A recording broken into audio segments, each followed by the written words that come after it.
Nous sommes là car le temps est venu. Le temps est venu de libérer les 48 otages détenus par le Hamas. Le temps est venu d'arrêter la guerre, les bombardements à Gaza, les massacres et les populations en fuite. Le temps est venu car l'urgence est partout. Le temps de la paix est venu, car nous sommes à quelques instants de ne plus pouvoir la saisir. C'est pour cela que nous nous retrouvons aujourd'hui. Certains diront trop tard, d'autres diront trop tôt. Une chose est sûre, nous ne pouvons plus attendre. En 1947, cette Assemblée décidait du partage de la Palestine mandataire entre deux États, l'un juif et l'autre arabe, et reconnaissait ainsi le droit de chacun à l'autodétermination. La communauté internationale consacrait là l'État d'Israël, accomplissant le destin de ce peuple, enfin, après des millénaires d'errance et de persécution, et qui put fonder là une si belle démocratie. La promesse d'un État arabe, elle, reste jusqu'à ce jour inachevée. Depuis lors, c'est un long chemin d'espérance et de désespoir mêlés qu'Israéliens et Palestiniens ont parcouru chacun à leur manière. Et nous avons cheminé avec eux, chacun d'entre nous selon son histoire et selon sa sensibilité. Mais la vérité est que nous portons la responsabilité collective d'avoir failli jusqu'ici à bâtir une paix juste et durable au Proche-Orient. C'est l'évidence même qui s'est imposée à nous le 7 octobre 2023, lorsque le peuple israélien a subi la pire attaque terroriste de son histoire.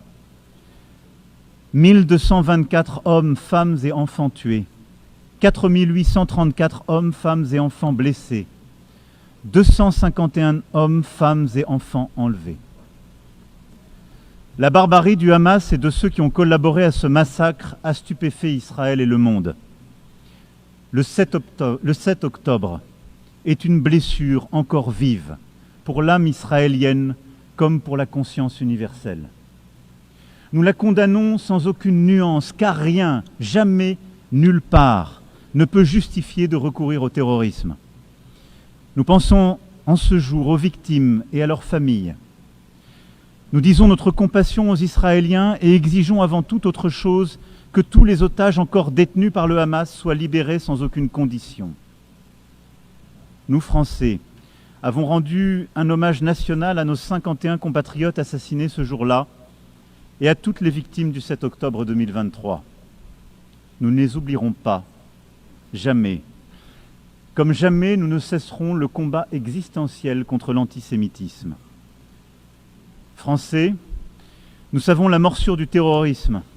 Nous portons au cœur le souvenir du témoignage de fraternité offert après les attentats commis à Paris le 7 janvier 2015 par des dizaines de dirigeants étrangers manifestant avec eux, au premier rang desquels le Premier ministre israélien et le président de l'autorité palestinienne. Nous savons qu'aucune faiblesse n'est possible face aux terroristes. Nous savons aussi le danger des guerres sans fin. Nous savons que le droit toujours doit l'emporter sur la force. Nous savons enfin de notre histoire que l'attachement à l'universel et à la paix est l'héritage des siècles passés comme la condition du salut. J'affirme cela au nom de notre amitié avec Israël, à qui notre engagement n'a jamais fait défaut, au nom de notre amitié aussi avec le peuple palestinien, pour qui nous voulons que la promesse initiale des Nations Unies, celle de deux États vivant côte à côte en paix et en sécurité, devienne réalité. Or, à cette heure, Israël étend encore ses opérations militaires à Gaza dans l'objectif déclaré de détruire le Hamas. Mais ce sont les vies de centaines de milliers de personnes déplacées, blessées, affamées, traumatisées, qui continuent d'être détruites. Alors même que le Hamas a été considérablement affaibli et que la négociation d'un cessez-le-feu durable reste le moyen le plus sûr d'obtenir la libération des otages. Rien Rien ne justifie plus la poursuite de la guerre à Gaza. Rien. Tout commande au contraire d'y mettre un terme définitif maintenant, à défaut de l'avoir fait plus tôt, pour sauver des vies. Les vies des otages israéliens encore détenus dans des conditions atroces, les vies des centaines de milliers de civils palestiniens accablés par la faim, la souffrance, la peur de mourir, le deuil de leurs proches. Sauver toutes les vies. Car depuis désormais près de 2 ans, c'est bien la négation de l'humanité de l'autre et le sacrifice de la vie humaine qui prévalent. Oui, depuis le 7 octobre, c'est bien la vie de l'autre qui est niée. Nous le disons depuis le premier jour de la guerre à Gaza, une vie vaut une vie. Je le sais, pour avoir pris dans mes bras les familles des otages rencontrés à Tel Aviv puis à Paris. Et je pense à cet instant à la mère d'Eyatar David, otage affamé et montré à la foule par ses bourreaux. Je pense à Nimrod Cohen, otage de 19 ans dont je viens de saluer le père. Je le sais, pour être allé aussi au chevet des victimes palestiniennes des opérations militaires israéliennes, réfugiés à Al-Arish, des femmes, des enfants, dont je n'oublierai pas le regard. Je le sais, pour avoir rencontré des jeunes de Gaza accueillis en France, et je pense à Rita Baroud, qui aurait dû être avec nous aujourd'hui, et qui continue de témoigner de la détresse de ses proches à Gaza. Une vie vaut une vie. Et notre devoir à tous est de protéger les uns et les autres, devoir indivisible comme l'est notre humanité commune. Une solution existe pour briser le cycle de la guerre et de la destruction. C'est la reconnaissance de l'autre, de sa légitimité, de son humanité, de sa dignité.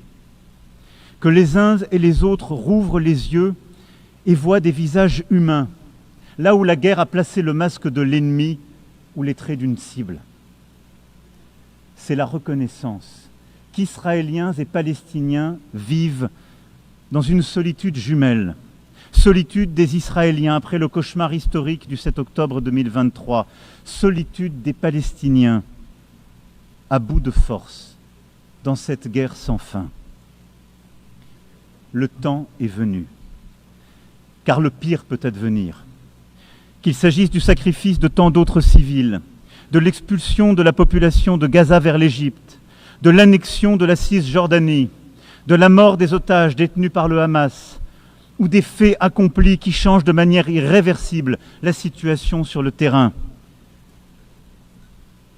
C'est pour cela que nous devons aujourd'hui, ici même, ouvrir ce chemin de paix, car depuis juillet dernier, l'accélération des événements est terrible. Et au point où nous en sommes, il est à craindre que les accords d'Abraham ou de Camp David soient remis en cause par l'action d'Israël et que la paix devienne impossible pour longtemps au Moyen-Orient. Il pèse donc sur nous une responsabilité historique. Nous devons tout faire pour préserver la possibilité même d'une solution à 2 États, Israël et la Palestine, vivant côte à côte, en paix et en sécurité. Le temps est venu. C'est pourquoi, fidèle à l'engagement historique de mon pays au Proche-Orient, pour la paix entre le peuple israélien et le peuple palestinien, je déclare que la France reconnaît aujourd'hui l'État de Palestine.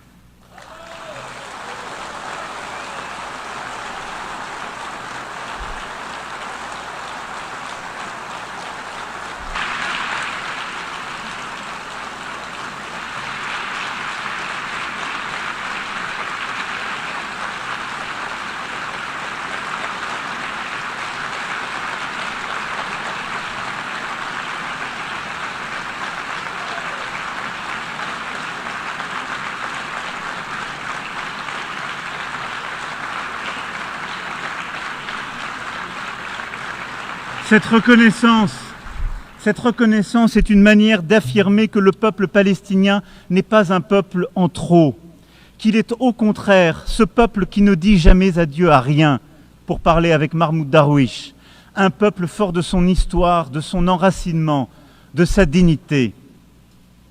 Et la reconnaissance des droits légitimes du peuple palestinien n'enlève rien aux droits du peuple israélien, que la France a soutenu dès le premier jour et au respect desquels elle n'est pas moins attachée.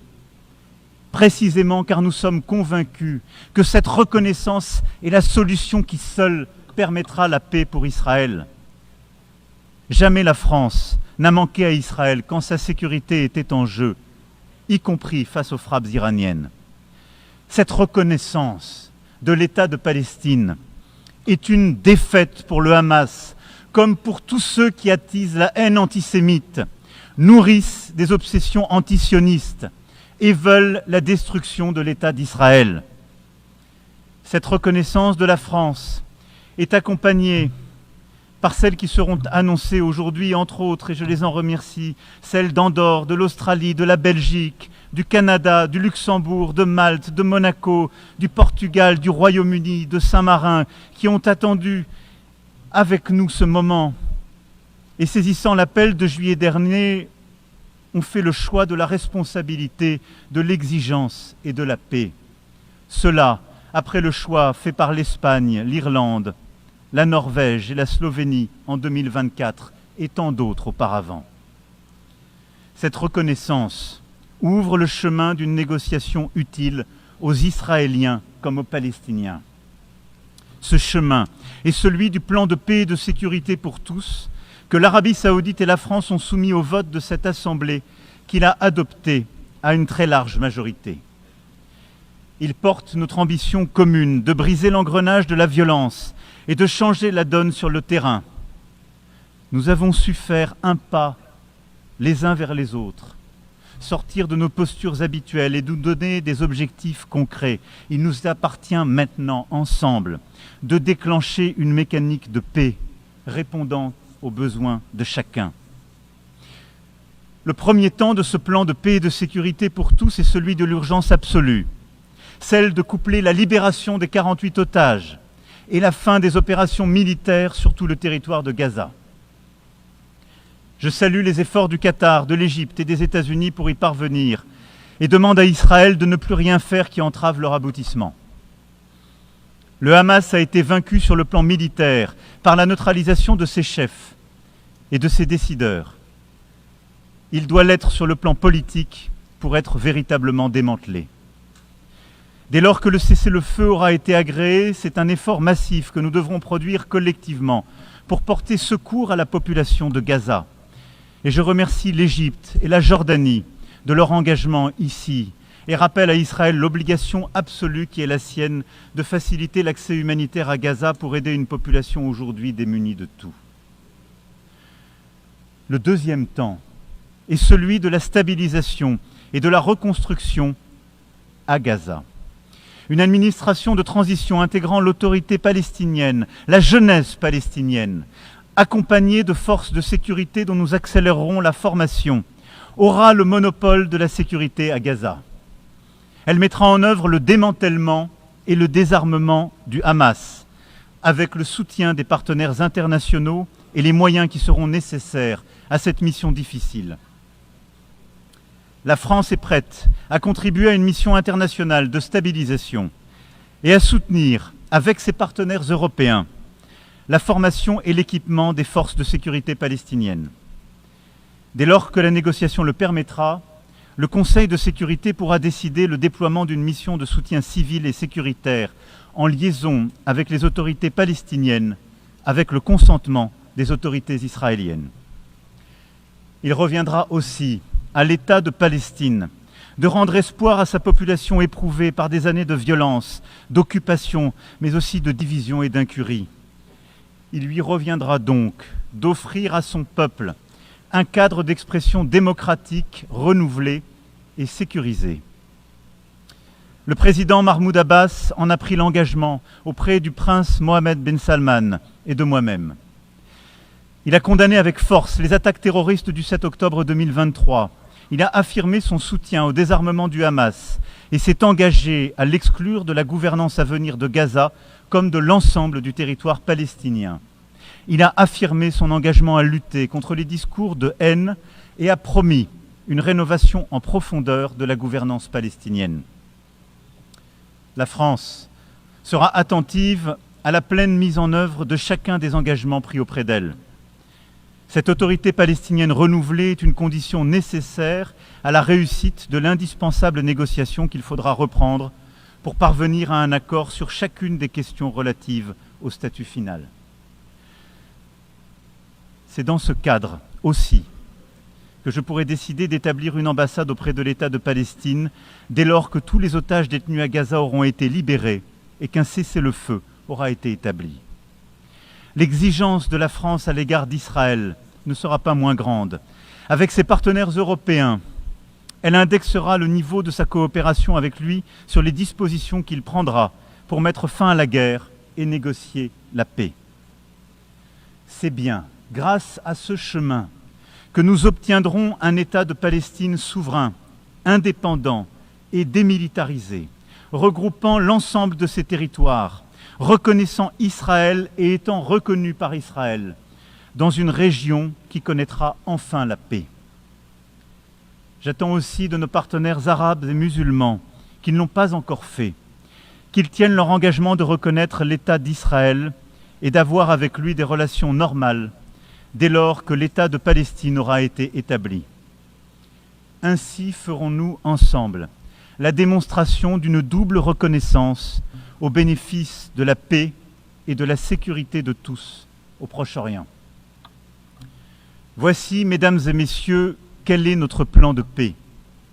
Il établit un engrenage exigeant pour sortir de la guerre et entrer dans une phase décisive de négociation.